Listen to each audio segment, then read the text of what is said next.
আমি খুবই দুঃখিত যা হইলো এটা ঠিক হইলো না না সমস্যা এটা রিজিকে ছিল মতো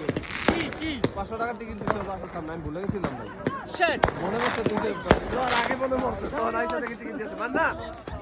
দিয়ে আছে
ওদিকটা ভিডিও হবে।